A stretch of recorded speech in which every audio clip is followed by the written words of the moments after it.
hapon. Ito yung kapahan Kobe, the picker. Meron akong titignan piano ngayon.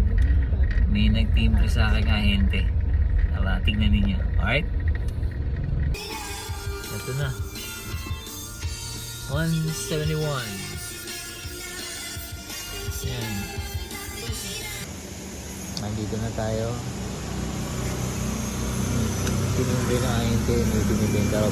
Ano ba binibenta nyo pa? Binibili ko kasi mga sasakyan. Kaya lang, alam ni RA, nagpapiano ako. Kaya naisip niya i-alok sa akin. Binibilta rin yan, no? In-truck? Parehas?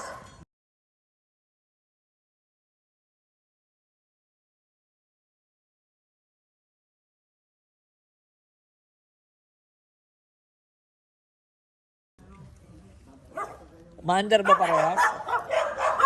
Dito yan, umano na. Hindi naman yan. Dito. Kaso lang kaya, nakatambay na.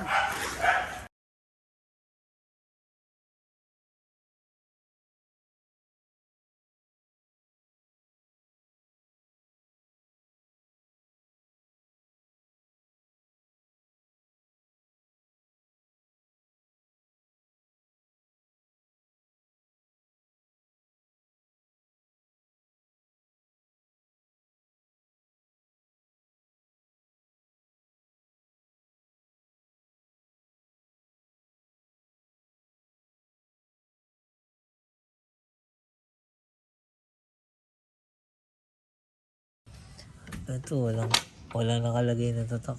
Nandito yung ano. Ayan, tatak niya sa loob. Local. Papakita ko doon sa gumagawa ako ng piano eh. Ang importante dito makita natin yung likod eh. Kasi parang gitara yan, yung pinapaliwanag ko kay RA. Kailangan makita natin yung likod. Kaya ba natin May yung screen. Ay, may screen ba? Oo, teka lang, iurong ko itong ano. Sige, ay, hindi natin makikita, may screen. Hmm. Kaya nilagyan ng screen yung pinapasukan ng daga. Hindi natin makikita. Tingnan ko lang. Kinalas-kalas ko pa. Kinalas-kalas ko yun, Nara. Ganda, ganda yun. Oo pa yung mga kahoy niya.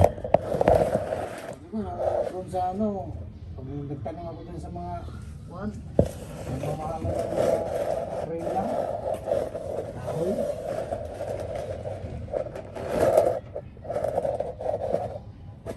Sabi ko nga kay RA, bago ko man lang may benta yung ano ko, yung L300 ko.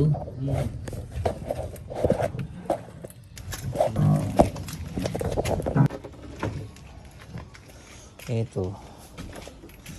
Medyo durog na to. Ito ang ano rito yun. Yan, durog na. Ito. Ito. Pagkagawin. Ilaw. Ilaw, ganyan yan. Ganyan, pagkagamitin. Ganyan ba na yan? Ganyan yan. Ginamit. Pag ginamit. Yan yung ilaw niya. Yan, ano, wala na. Yan, ganyan yan. Sarado mo kaya. Kasi tumutugtog kasi sila linggo-linggo pagka ano, tumutugtog din sila. Ayun, lumipat sila sa ano, kondo. Kondo na sila. Pero local lang to, boss. Local lang kasi. Kasi nung mga panahon na yon, ang ginagawa rito, Nasa ano na daw, sabi niya sa akin. ginagawa, Vintage na yan kasi 70 years na. ginagawa sa Pilipinas, tapos gumagamit sila ng mga pangalan German para magtunog imported. Silipin ko lang yun. Sabi niya sa akin. Eh mga anak ko Dito maganda pa tumunog. wala pang mga anak ko. Ayan, tingnan mo may kahoy sa loob. Yan nga pala, no. Ayan o. Ito yung kahoy na to? Yan, nasa likod. Ayun, yun. Oo. Yan din yung kahoy pala yan. Ang ibig sabihin yung bakal niya, ito lang parang naka-frame. Yung mga tay-tay na ng daga. Yan. Ayun, pag inapakan mo yan. Doon nga galing to, eh. Dito mo, ayan. Tingnan mo gagalaw. Ayan. Yung isa.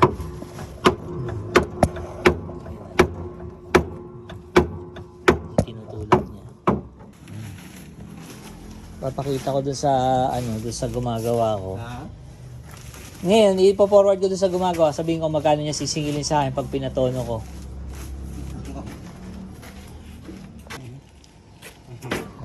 Doon na natin.